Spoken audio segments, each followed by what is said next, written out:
Good. Now then. Please try to relax. There is plenty of time. I need to tell you something. Please listen and try not to panic. You've been in a coma for quite some time. Yes, I know. You would like to know how long. I'm afraid it's been 9 years. Damn it! Nosocoma! Nosocoma! Nosocoma! Nurse! Calm down. Calm down. Try not to panic. Wait a second. Try not to panic. Hello everyone, my name is Tyson, and welcome back to my series, Kojima's Deception, where I delve into the things revolving around Kojima's recent career that point to ulterior motives and alternate truths to what we've been officially told. In today's episode, I'm going to be making some changes to the last 3 videos regarding certain details. Before we go into this, I just want to give a disclaimer to not only this video, but all preceding and proceeding videos. All of the research presented is a combination of my efforts, a fellow ruser, Cypher's efforts, no major significance to the choice of name other than he doesn't want to be a public figure in this investigation, Chef Umaril's efforts, the YouTube rusers, and more collectively, the active community at the subreddit, Never Be Game Over.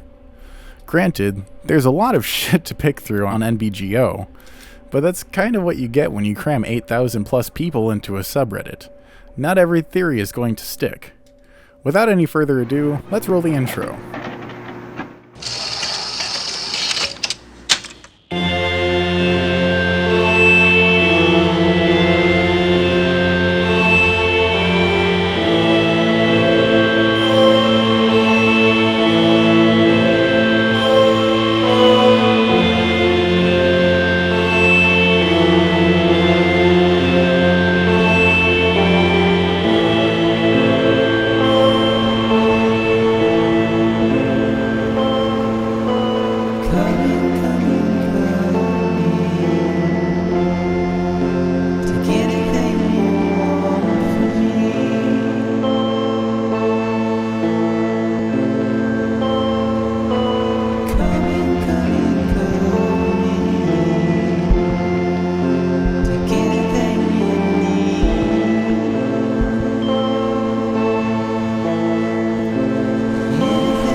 Cypher sent us to hell.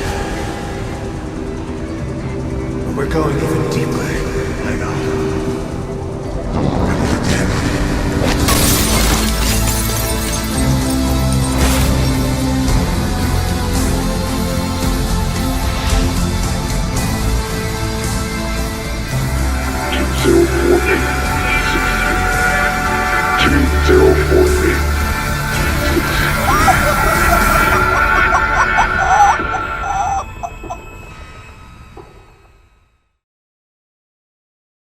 I'm going to go ahead and read verbatim the description of the trailer for this video as a sort of foreword for the intro to explain my thought process while making it to anyone who didn't take the time to read it.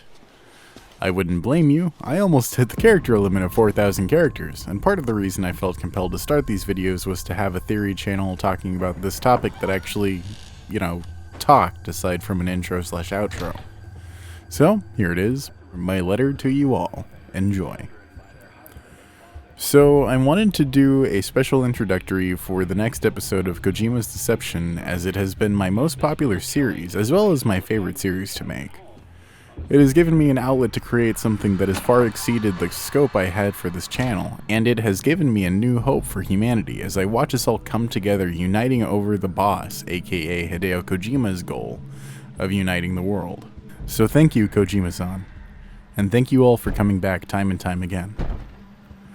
I know I'm the JonTron of theory videos and that I almost never fucking post, unless I see my shadow. But I've got to make ends meet somehow, and to be quite honest, this hasn't really made much more than pennies for me. And I'm perfectly fine with that, because what I haven't gained financially, I've gained in great memories, fun times, a newfound lease on life, and friendships that I have a strong feeling will last. The ruse may or may not exist, but at this point, I don't care. It exists in our hearts, and that's all that matters. Originally, I chose the song Anything You Need by Low Roar for this video after my failed attempt to use Kashmir by Led Zeppelin, getting the video blocked. After I thought about it, however, I wanted something that stood out from what Python and Selkin usually choose from Low Roar for their videos, but also something that was symbolic. A fellow ruser, Cypher, notes that it sounds like a computer system crashing, and with the theory that I'm about to present, that's heavily important, so bear that in mind. The theme of this intro was loose connections. The reason I ended up with that as the theme was because I wanted to get smooth transitions between scenes that felt natural and could tell a story. The result was to create a dreamlike series of strangeness. I'll point you to Movies with Mikey's deep dive on Inception if you haven't seen it. There you can see why I felt compelled to go for this, but I've recently gained a lot more respect for Christopher Nolan's hit film, a film I enjoyed but now quite fondly loved because of that video giving me that insight that a vague or ambiguous ending can have much deeper ramifications. With MGSV having opened my eyes to the layers and layers of the Metal Gear series, a series I've played half of my life, it's also opened my eyes to deeper comprehension and interpretations of art and literature. With that said, the theme of loose connections ties in with Inception via how it explains dreams and how we experience them. Dreams. They feel real while we're in them, right? It's only when we wake up that we realize that something's strange. Let me ask you something. You never really remember the beginning of a dream, do you? You always end up right in the middle of everything that's going on.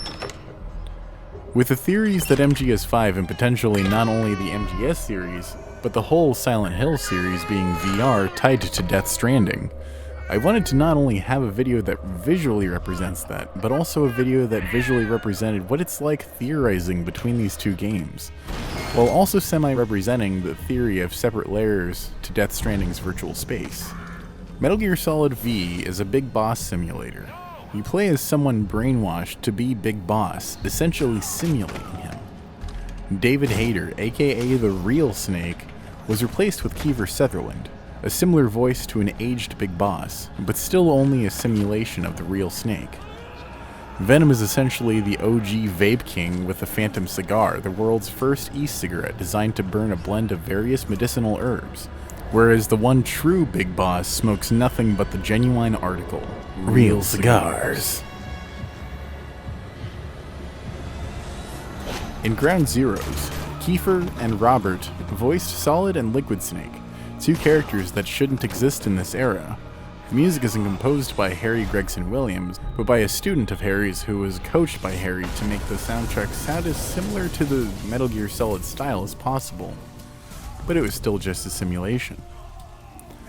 Python and Selkin had just a few days ago released a video that pointed to the fact that MGS5 is likely actually all taking place before or during the events of the Les Enfants Terribles project, as Hideo Kojima clarified that Big Boss was only in one coma.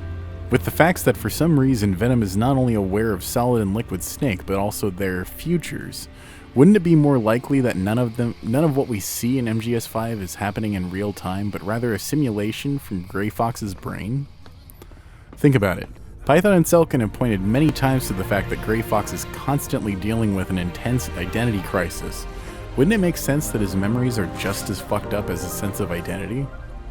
Python and Selkin also pointed to the fact that what Ocelot says about Paz during Venom's hallucination of the medical bay is almost 100% likely to actually be about Venom, not Paz. Anything that contradicts his internal timeline is simply rejected. So 1972 is 1984 because 1984 is the most hellish thing that Grey Fox can think of. A world where people don't fight for their own ideals, but for money, for government, and for bureaucrats. A world where people fight for basically nothing but the mindless instinct to push forward and listen to what you're told. Snake, we're not tools of the government or anyone else. Fighting was the only thing I was good at. But at least I always fought for what I believed in. Snake, farewell.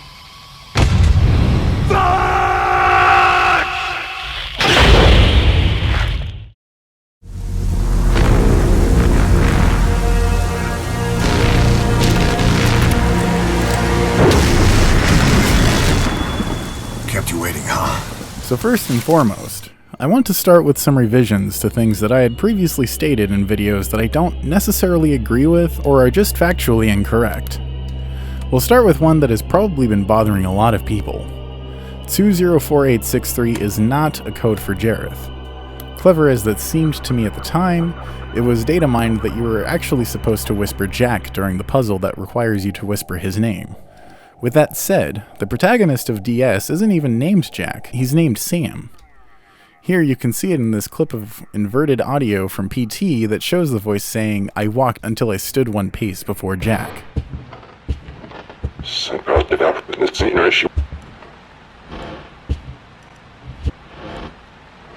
We share an instant of private darkness.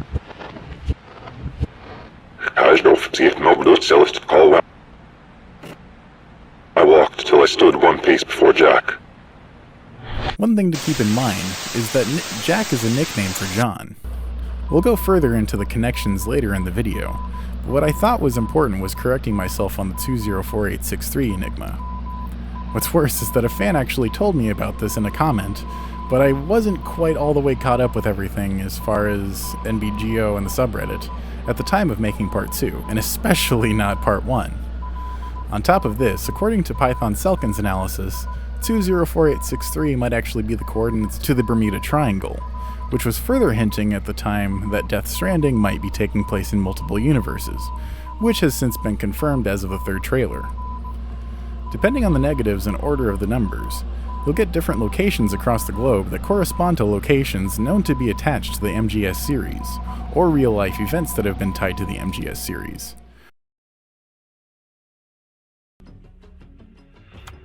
Сейшелы. Здесь расположена главная база в МГС-5. Так, а если немного поменять их местами? Исландия. Мох. Мох, что недавно постил Кодзима. Люди определили, что он похож на исландский. Так, а если добавить минус? Карибы. Расположение старой главной базы босса из Peace Walker. Черт. Черт. Я не понимаю. Я ни хрена не понимаю. Столько информации, но как она связана? Кто такой Люденс? Что за ребенка они постоянно таскают? Причем здесь вот это число? Архилект, ПТ, МГС-5? Я не понимаю.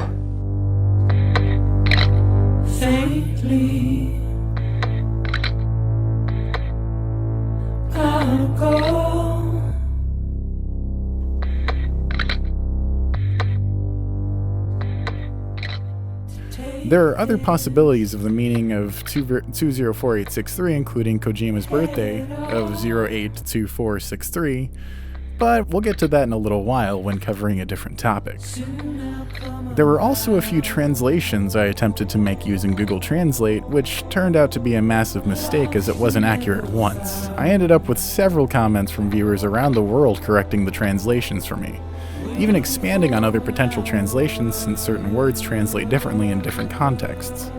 First of all, the Japanese word kita, which I translated as north. What's funny is that another mistranslated word is the Russian word sibepo, which I'm assuming it's sibepo. I probably just wrecked that word, I apologize. It translated to all of a sudden in Google, even though it just meant north. I could have and probably should have learned this from MGS3, as another commenter had noted, but what I can say, I've never learned another language, so my brain isn't really wired for multilingual thinking yet. Anyway, as it turns out, that kita is actually sort of an exclamation that can mean several things. According to John Doe, it means it has come to, or it has arrived, which translate to a kind of ah or oh my god. However, later on down the line, I did get another few potential translations. I'm not sure what FFEJ stands for, but Psycho says to me, it sounds like he is saying itai, as in it hurts or the pain. Viratama followed up by saying that kita is more of an expression of here it comes or here goes. Enzo Heavenly finally responded with, I thought he said ita, as in ouch. My response, I honestly think that it's more likely to be kita because the K is pretty clearly sounded to me. And with that said, that leaves it to be either it has come to or it has arrived, ah or oh my god, or here it comes, here goes. Pretty much any of those kind of fit the bill of the ruse being potentially real, and Kojima trying to keep quiet about everything. Anyway, to finish up the translations correctly, Gosia is a Polish girl's name, and Poznan is a Polish city. Bim bam boom, we're done with the translation errors. One thing I particularly wanted to touch on was Project Ogre.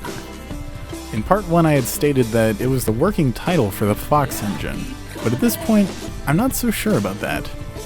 Being that I can't find any definitive evidence of what it is aside from a video that Cadikras of all fucking people did, I can only assume that Project Ogre was either MGS5 itself or the V trilogy. Metal Gear Solid 5 was developed under the codename Project Ogre. Kojima told Jeux Video magazine, at the time I couldn't even talk about the 5th episode of Metal Gear. That's why I called it Project Ogre. The name was chosen to leave clues about what would happen in the game because there is a kind of ogre in the game. What is the V trilogy? We'll get to that when we delve deeper into Project Ogre, but for now I'll say this. Ogres in dreams are often associated with fathers or fatherhood. Ring any bells to some common themes? Another thing I wanted to address, the intro of part 2. At this point, I think it's pretty safe to ignore most of that as I really didn't know what I was doing digging through the files. If you pause to read the part where I paused the video, I was using a texture file path library as a reference for all of the files at one point. And I'm honestly just kind of wishing I had at this point just cut it, but I can't change that till the director's cut, so yeah, that's kind of where that's at. I do still think that it's weird that there's code for killing quiet, but whatever. I think it's particularly important to note that in part 2, I didn't seem quite certain that these crashes in PT were supposed to happen despite having the evidence with the cockroach. I think the nail in the coffin is Kojima tweeting IGN's hosting of a speedrun of PT, which not only shows the crashes, but also all of the visual glitches. It's really interesting seeing all of the tearing happen in real time, almost like Kojima wanted people to see it that way. I'm happy with most of my interpretations of Lola's music, but there's one I wanted to touch on now that I felt was pretty far off base. I was trying to tie it to Metal Gear, but it seems to actually be a direct communication to the fans. PT was a massively cryptic game that brought fans from all over the globe together to solve its puzzles. In the song Just to Have It, the lines, where any words said to you holds a liquid puzzled truth, likely is assigned to PT, but also seems to be a nod to fans who are digging through all this stuff, trying to find meaning in anything and everything Kojima has laid his hands on. The third stanza seems to be a nod that all of this really could happen. If I slur a bit, it's just because I'm confused. Don't think much of it, my days belong to you. If you're kind, my nights can too. So I think what Kojima's trying to say through the lyrics here is that if we're persistent and keep digging to find the truth, we will be rewarded. That is, of course, if all this is true. We'll get to it later, but I'm kind of 50-50 on the whole idea of the ruse at this point. There's also the idea of aliens that have been brought up by both Python and Selkin, as well as myself. While it may literally be aliens we're dealing with, I think what's actually more likely is this. Aliens are an analogy for artificial intelligence invading our world, a la The Matrix. So before getting into the thesis of what this piece is, I wanted to go ahead and take a moment to explain a few things. First, guys, I hate to say this, but Kojima not only played you all, but definitely me Like a damn fiddle! I'm sorry, I couldn't resist it. You can slap me in the comments all you want, you can thumb down the video, but I had to like a damn fiddle. He built so many different diversions into his ruse that it all seemed real. But after much discussion with Cypher, that doesn't seem to be the case anymore. Disarmament? It was never supposed to happen. It was Kojima's way of creating a true war without end from 1984, a war economy built to keep people in fear and under control. As a result, this also means that Chapter 3 was never supposed to happen. Chapter 3 wasn't cut content, it was a story that was meant to be left unfinished to keep rusers distracted on an unattainable goal, while he was working in the background manipulating us all. He's even pushing this with the update from yesterday, July 25th, adding quiet into MGS5's infiltration mode. By the way, yes, she is broken as hell, and it's actually a lot of fun. I think the big proof that both of these things being unattainable was on February 5th, the day that they manipulated the nuke count down to 0. We got to see what happened with disarmament. More nukes. Kaz even says it, if more people set up nukes, we'll be here to shut them down. Afterward, it immediately warned you about nukes because it never actually hit 0. I really don't buy Konami's excuse of being fed, quote, garbage data or whatever. This spike downward in the graph, there's no way they didn't control what happened. This is all to prove to the player that MGS5 is a chiral mirror image of George Orwell's 1984. What am I getting at with all this? Well, it seems to me in Cypher that what Kojima is doing with MGS5, Survive, and Death Stranding seems to be completely recontextualizing Metal Gear Solid and Silent Hill. What if the Metal Gear Solid games, as we perceived and received them, are VR and nothing more? Down to the UI translations on screen, the screen going fuzzy when Mantis hacks into your mind, changing the port on your controller to be plugged into the second controller port to avoid Mantis's mind control as kind of an actual real-life augmented reality experience, Ocelot having knowledge of a rapid-fire controller to survive his torture, meaning he's aware of the simulation, fission mailed, time paradox. These games were all simulations of real-life events with minor changes, either for confidential reasons or mental preparation. To further go down this rabbit hole, what if the Silent Hill games are the hypnagogic nightmares of the vast majority of the people living in Death Strandings today? In Silent Hills, there was the "You've been chosen" line that indicates that Sam is special for some reason. Why? Well, the name Datamined from PT that you have to whisper into the mic during the final puzzle turns out to be Jack, the same name as Big Boss. So what if the Patriots, aka the S3 Project, evolved to the point of creating the Singularity event shortly after the events of Metal Gear Rising: Revengeance, and took over like the squids from The Matrix? He was a perfect clone. Zero and the proxy AIs that came after him were convinced that Solidus was me. I was implanted with nanomachines, kept in a state of eternal sleep by JD and the proxy AI. They had me sealed away completely, not only my physical body, but my will too. The technology was similar to what they used to restrain the B&B members you encountered. For me to wake again, the system had to be destroyed, one way or another. Ocelot and Eva wanted two things: to bring me back to life and to end the Patriots. That meant destroying the AI and killing the man, JD and Zero. Right before you uploaded the virus into GW, the way to JD was opened, but only through the physical manifestation of GW. That's when we finally learned the location of this man, Zero. For me, and for them, for Naomi, nothing was more important.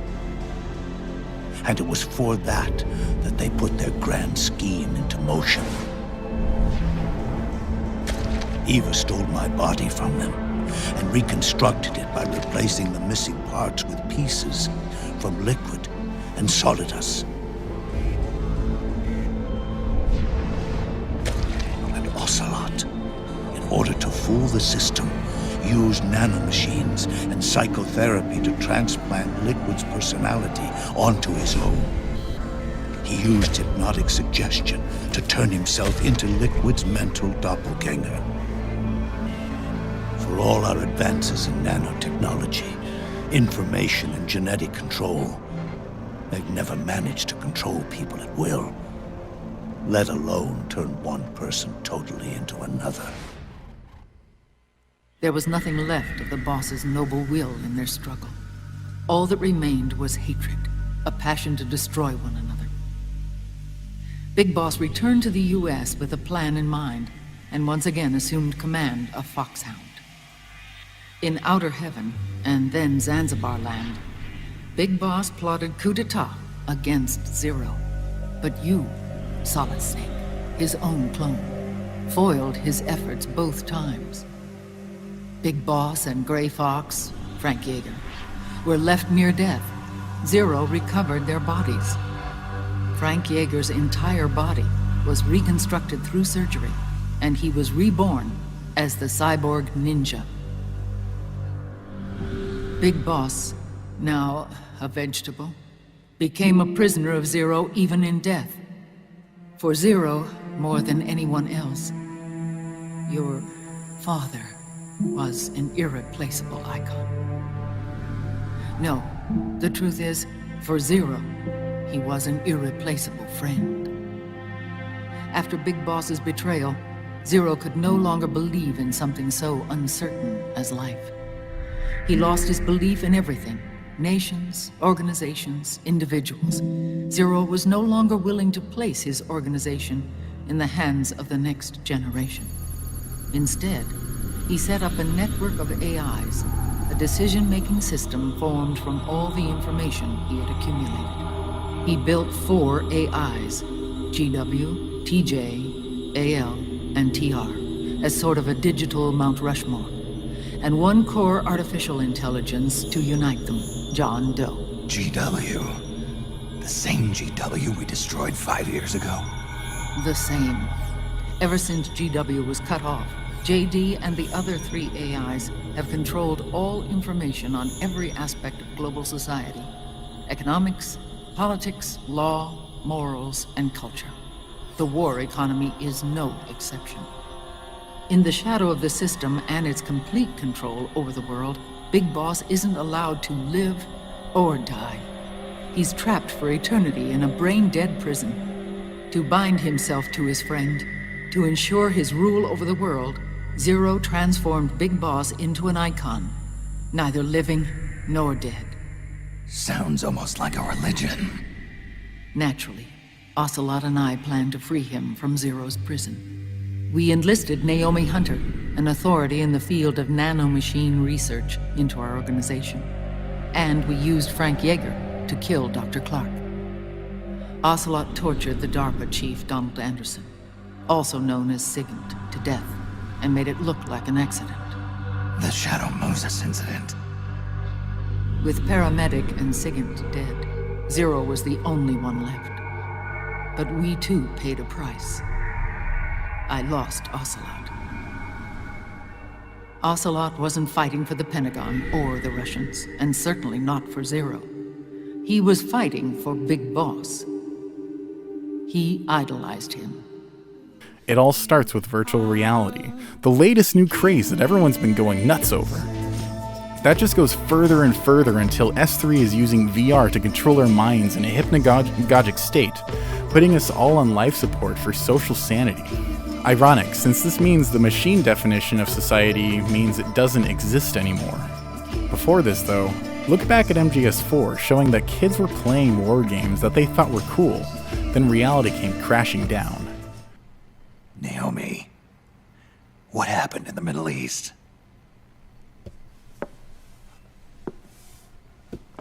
What you saw was the soldiers' emotions run amok.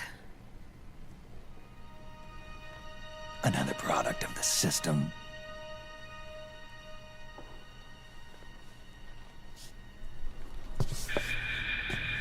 You don't trust me? I'm not sure yet. And if I answer your question? Let's hear it first. Liquid. We thought the SOP was an ID control system designed primarily to maintain order and control in battle. Huh. And we were right. But only partially. SOP had another function. To control people's senses.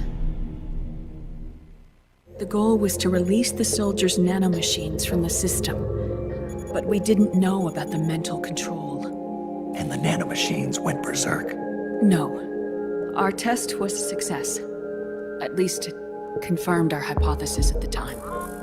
Just as we predicted, the nanomachines stopped functioning, and the PMC soldiers were freed from the grips of the system. But the moment the system stopped, all the pain and fury and sorrow, all the trauma and stress, all the hatred, regret, guilt, all the sensations that had been suppressed were unleashed within their hearts. Their memories, unlike their senses, weren't erased. Each enemy soldier they'd killed, each lost comrade, each threat of violence against the innocent, every act of war they'd committed was etched firmly in their hearts. In suppressing the user's mind, the nanomachines exact a heavy burden on his heart. The user's body rejects the nanomachines. This reaction must then be suppressed with drugs. Before the user knows it, his mind is in complete shambles. Snake. Remember Frank? Frank Yeager. Gray Fox. They twisted his body for their experiments and nullified his broken heart with nanomachines. SOP has taken it even further and applied it to living human beings. The sins of war these soldiers carried inside them returned to assault them in the form of unimaginable shell shock. The meaning in the system may have changed, but the battlefield hasn't. Until that point, war was like a game to them. And then suddenly, reality came crashing down. The games before and after MGS4 were VR. MGS4 was the first and only glimpse into reality we got, and a muddied one at that. So what if the VR programs training soldiers were the Metal Gear games, and someone who truly mastered it would be eventually chosen by Bridges/Porter, a la The Last Starfighter?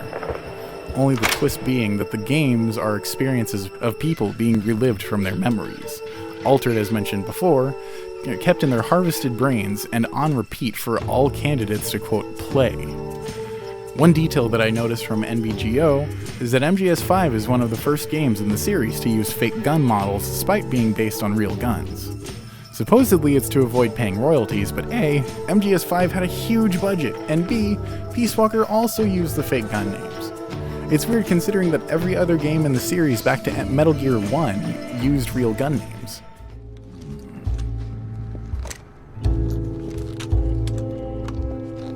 The M4, the official carbine model used by the U.S. Army, developed from the M16 service rifle. This one's a top-of-the-line model, real popular with the big PMCs. High precision, not like that government-issue shit. It's, free-floating, of course. Relax, that barrel's clean. Is the hider CQC compatible? The beauty of this sucker is that it's got a lot of customizable parts. Change it up the way you want to meet your everyday needs. Flip-up site, rail system. Not bad.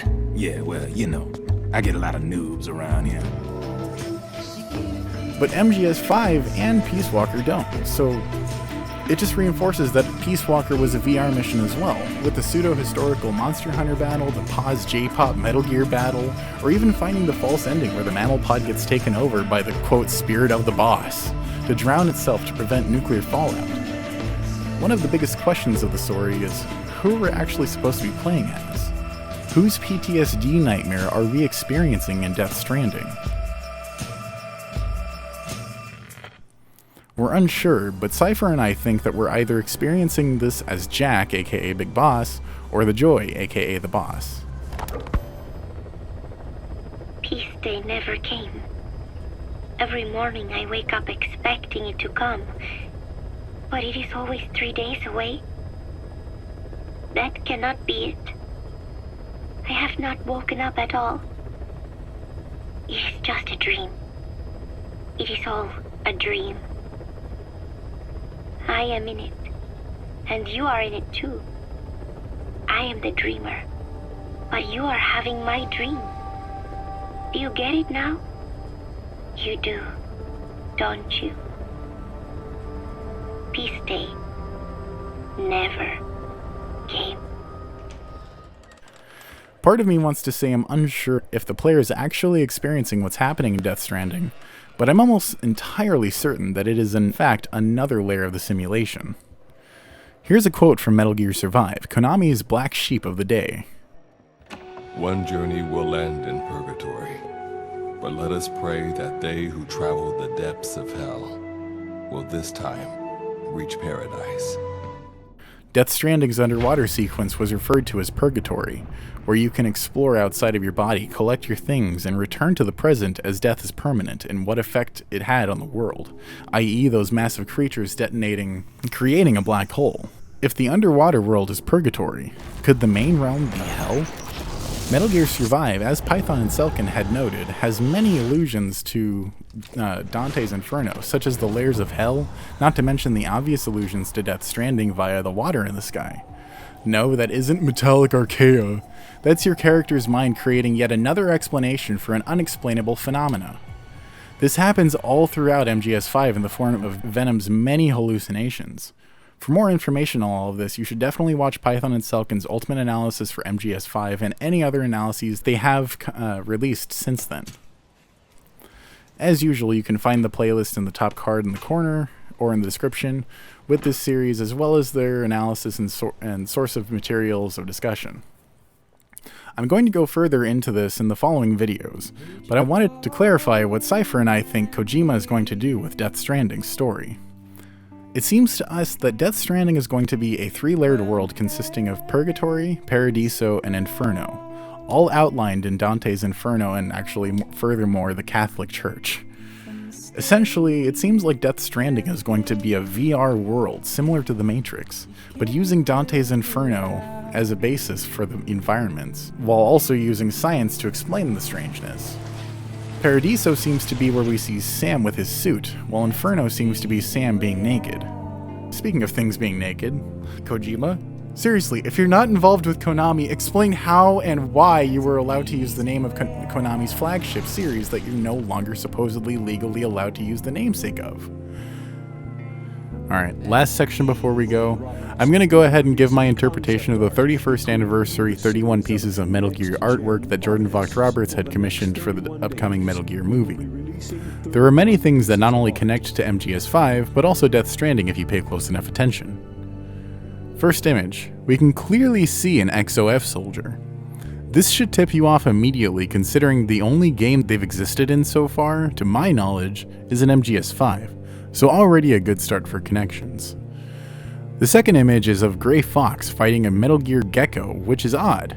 Clearly JVR is playing around with the different concepts with this one, so unless he's trying to retcon Gray Fox is still living past MGS1, this one seems to be a mood piece alone. You can see it further down the line, but there's also the shared theme of red to blue in this picture. For the third image, it appears to be Psycho Mantis not only controlling a group of skulls that have spikes sticking out of their backs, but also a swarm of ravens and a Metal Gear Rex.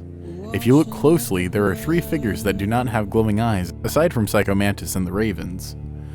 Oddly enough, these silhouettes remind me of the Man on Fire variant of Vulcan, and two of them are mirrored poses while one is standing with both arms extended, similar to Psycho Mantis himself. Perhaps those 3 and the ravens are illusions, but Mantis, Rex, and the skulls are the real threats? Maybe even the other way around. That is possible considering the theory that the lens flares are a sign of Venom and the player being brainwashed, or a sign of the effects of the brainwashing. The 4th image has me highly intrigued. Remember the blue to red motif that everyone noticed when switching from Ground Zeroes to the Phantom Pain? That seems to be seen right here. Routine. Red line. The 5th image is interesting to me, but for reasons you're likely not expecting. Visually, this is reminding me of the rice paddy fields of Vietnam. What's another thing we've seen and discussed somewhat recently that has to do with both Metal Gear and Vietnam, theoretically? Firebase, the Oat Studios short film. This picture also has strong vibes of Silent Hill, with the dense fog obscuring anything beyond the wrecks. The next 2 don't really stand out to me as much, to be honest. Visually they're cool, but I don't really see any hints. Unless the common enemy variant is a clue that all this is VR? Who knows, only time will tell. I guess another noteworthy thing is that it's a young Snake in an old Snake place, which is odd, but JVR has stated that he will be covering things not only in the series directly, but also things that add on to the series. Alright, the 8th image is cool, but there's a weird piece of art that I don't know if it was intended to look this way, but check this out. The guy in the very back of the room behind Fox looks like the PS1 model for Solid Snake. I note this because he is distinctively different from the other guards visually, and he isn't wearing a mask. Could this be yet another clue? Deja vu means that there's been a change in the Matrix, or perhaps Snake is now stuck in Death Stranding, and that's his former body. Number 9 is yet another young Snake in an old Snake scene, with Snake hiding behind a rusted out car from several geckos and helicopters. I think the most noteworthy thing about this is that, with this one, he's wearing attire closer resembling old Snake's attire in MGS4. Number 10 is a game changer. We see Grey Fox committing seppuku near several bodies and a burning wreckage that has been made of Mother Base. But more than that, we see blue lines that resemble the grid of a virtual environment, as well as a blue light coming from behind Fox. Number 11 was a picture of Jack getting ready to take on the boss during their decisive battle. This is cool, but the really cool part comes with the continuation. Number 12 doesn't stand out to me much other than that it's simply interesting to see a native Inuit standing around a gecko with spears and seemingly nothing more. The juxtaposition is strong with this image. Next up, number 13. We've got what appears to be a Peace Walker-era Snake chasing after a Metal Gear Ray on horseback? What the hell? Number 14 is a direct translation of the moment that turned a naked Snake into Big Boss. More than that though, it's a picture of after he pulled the trigger and the field has already turned red with the blood of the boss.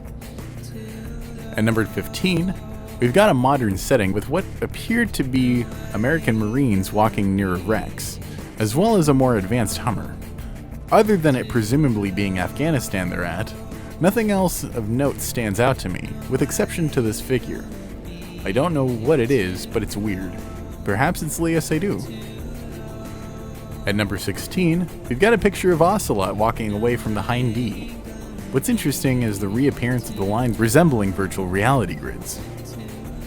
Number 17 shows a Rex firing off a barrage of missiles, but nothing else really stands out to me other than the locale. I can't really put my finger on it, but it is at least tropical. With number 18 being 2 separate pictures, we see a remixed version of the Snake vs. Grey Fox fight, where instead of them fighting because Fox believes Snake is the only one who can hurt him and remind him that he is alive, they're instead fighting because if they don't, they're both going to die. We've got at least 20 soldiers pointing their laser-mounted rifles at the two of them, and they're wearing the same kind of goggles. Perhaps with all of this, you could say that the movie will be nothing more than a pseudo-historical recreation. That phrase always cracked me up, but nowadays it's almost a terrifying phrase because of the phrase alternate facts being a real thing. Further exploring the mirror between Snake and Fox, we've got a close-up of the two of them during the fight. You could say that Gray Fox is a chiral mirror image of Solid Snake, or really any snake. On top of this, instead of seeing a ton of lasers pointed at them, we just see an ominous soldier in the back. It almost looks like one of the soldiers we're looking at, but it's looking more to me like a skull. Wouldn't you think he'd have a bigger silhouette around his head if he was a soldier wearing a helmet? Instead, it looks pale, bald skin with glowing blue eyes. Very odd. At number 19, we've got Ocelot being chased by a couple of geckos. Presumably, this is where he hurt his leg? Or more likely, this is another pseudo-historical recreation. What's interesting aside from just the general image is that Hal's ID tag is heavily obscured. You can see a block for the picture, some blurred out text, and a bar to scan it, but there's no definition to the face or the text, so it's impossible to ascertain if it's even his name tag, or if he was infiltrating a location with Snake. Number 20, we've got World War II, Vietnam, and modern soldiers in walker gears. Just what the hell is JVR going to do with this if it isn't virtual reality? Other noteworthy things, there's a V on the walker gear closest to the left of the image, and to top that off, the driver resembles Mads Mikkelsen, at least slightly. This is likely not an intended thing. On the topic of the V on the walker gear, I did note that in 1984, there is a heavy significance weighed on the letter V, which explains why it's so heavily important inside the Metal Gear Solid game. This is likely not an intended thing, but the number on the second gear from the right is 0663. There are two potentials that popped in my head with this. A, that it's alluding to the line "I'm already a demon," and that it's 3 parts away from being 666. Or B, that it's an obscured 204863. All that needs to happen is a 2 in the front, the dash to have a couple of lines drawn to make it a 4, and a single line to make the first 6 and 8. I feel like that's almost too coincidental, but I don't like considering things that I have to edit this much as evidence, because at that point I might as well just go full FIB. You never go full FIB. With that said, it's more likely the prior if it even has a hidden meaning, though it's likely a random set of numbers. I don't know. I like to put the ideas out there for the court of public opinion to give their thoughts on, even if I don't necessarily think it's evidence. Alright, nope. I'm done saying that I don't 100% believe the ruse is happening. I'm calling it with number 21. This ruse is fact, even if it's not official with Konami. I mean, look at this shit. We've got floating dudes, hands coming out of the ground, Snake's bandana turning into the giant snake in front of him. What the hell else could this be? They're even covered in black tar-like fluid to...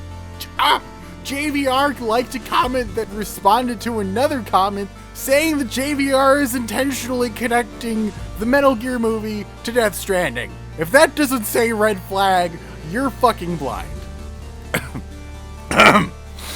Oh, okay, I need to keep my composure. If it happens, it happens. Just breathe. Just breathe. Okay. At number 22, even deeper down this rabbit hole of proof, Big Boss is torturing Solid Snake in front of Sniper Wolf. This is a heavily remixed version of the torture scene from MGS1, not only replacing Ocelot with Big Boss, but also making so that Sniper Wolf actually decided to stick around for the torture. Not to mention, this clearly isn't the same place they're at. Big Boss isn't at the same station that Ocelot was at to operate the electrocution. He's simply holding a trigger that seems to control it. And furthermore, there were no floor-to-ceiling windows in the torture room, nor was there a hallway with reflective walls and several incandescent bulbs. No, you can see it on Big Boss's patch, and this is outer heaven. So maybe there was a third uprising that Snake tried to stop. MGS1 was clearly the first time Solid and Sniper Wolf met, so this must be a pseudo-historical recreation of what we saw in MGS1. Here on number 23, We've got Ocelot on top of a seemingly new vehicle to the Metal Gear universe that looks like a motorcycle made of a tank tread, as well as the original Metal Gear behind him with a Soviet hammer and sickles stamped on the side. This is highly interesting, as that model shouldn't exist while Ocelot is wearing his Gru outfit, as it was only a concept. The only tangible reality was the Shagohod at the time. Not to mention, I don't see any palm trees in Russia, do you? For number 24, we have a solemn picture with Sniper Wolf, dead and bloodied, only kept company by her family of wolves. I think the two things that stand out to me the most are that she's using a different model of Sniper, the Op versus the PSG-1 from MGS1, and also the blood splatter.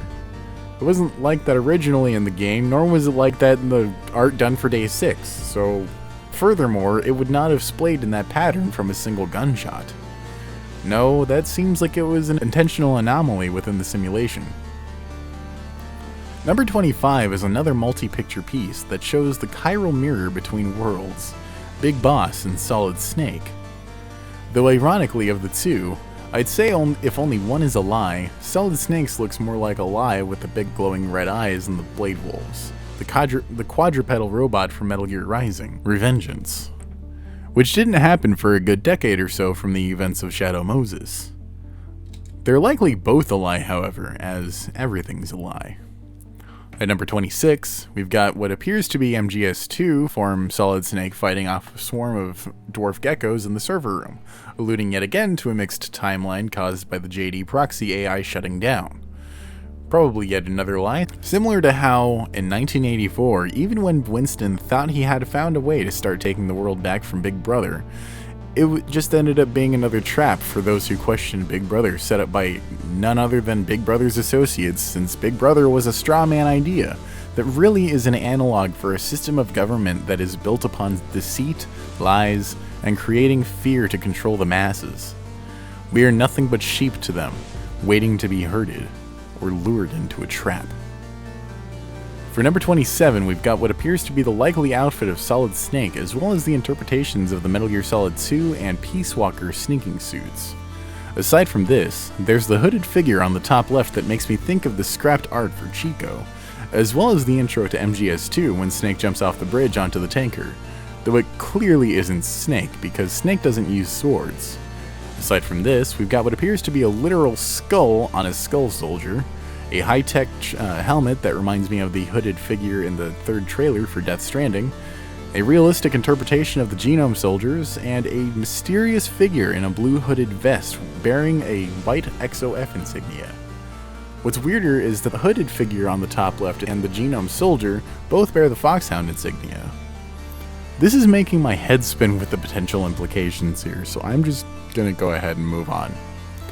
Number 28 is a cool picture, but unless it's a different location we're looking at, since the lighting looks drastically different, there's not much going on here from what I can tell. I was thinking for a moment that it could be Raiden torturing Jack, which would be hilarious. Haha, Jack torturing Jack. But after comparing the suits and looking at the chest, it looks more like the boss to me.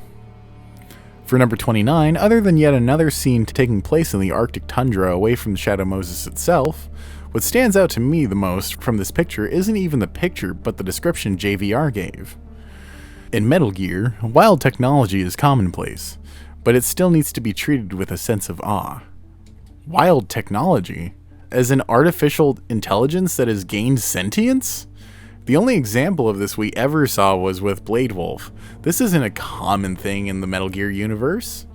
Or is it about to be made that way? Number 30 is seemingly another duality picture with Big Boss on the left and Solid Snake on the right. JVR states that the motivation was to show the cycle of destruction and war, and how history repeats itself. Finally, for number 31, we have Solid Snake staring at the Rex he just activated with several modern flares, including embers of a fire in front of the camera and lens flares around the lights on the Rex. I feel like this is a good point to leave it on. 31st anniversary? Nanomachines? A Hind D? A weapon to surpass Metal Gear? I'm sick of asking questions. Colonel, I have something I need to say. The last 31 days have made it clear that to an entire generation, experiencing Metal Gear Solid has shaped us. It has changed us. It has been incredible, watching the community come together and celebrate Hideo Kojima's vision. In his own words, life isn't just about passing on your genes. We can leave behind much more than just DNA. Through speech, music, literature, and movies, what we've seen, heard, felt, these are the things we will pass on. Now more than ever, we need to pass the torch and let our children read our messy and sad history by its light. It's been a long time since I've spoken those words. It really brings me back. We hope to honor that spirit as we bring this movie to the screen. Maybe it's just my Fox dye-induced accelerated aging, and I'm feeling my years, but movies have changed. It's no longer about visions, ideologies, or passion. It's an endless series of proxy films created by mercenaries and machines. When the stories we tell are under total control, movies become routine. I can't find enough ways to say this to all of the fans, but thank you. We wouldn't be here without you. Excellent speech, my friend. Gift of the silver tongue. But that's quite enough of this emotional chit-chat. We know you fans want an actual update on the status of the film. Well, that's why I'm here. To gloat that I can't give it to you. Typical. It always comes down to this. Me, once again being seen as the villain, when in fact I'm just the messenger. Listen up. That patriot of a director promises me he'll update you when there's something new to report. Until then, just know we're trying to launch a movie that preserves everything you love about Metal Gear and probably think is too weird for the masses. I can't believe I'm saying this, but thank you to all the fans. You're pretty good. See you around. I think that about does it for this video, everybody. This was a bridge between parts 2 and 3. It was meant to give you guys something to chew on while I prepare my case in parts 3 and 4. Yes, I'm going to be splitting part 3 into 2 separate videos. This is because it would take me way too long to get it all done in one video, or I would be skimping on details that are crucial. Well, that'll do it for this one, guys. Make sure to rate the video if you liked it or disliked it. Share with your fellow tinfoil hats or Metal Gear Solid / Kojima fan friends. And don't forget to subscribe for the upcoming sequels to the video. I know I took a long hiatus. You can find a video in the card above for an explanation for the hiatus, as I'm sure people are tired of update videos coming from me.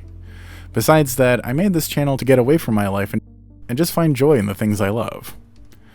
Anyway guys, until next time, this is Retro Hellspawn, signing off.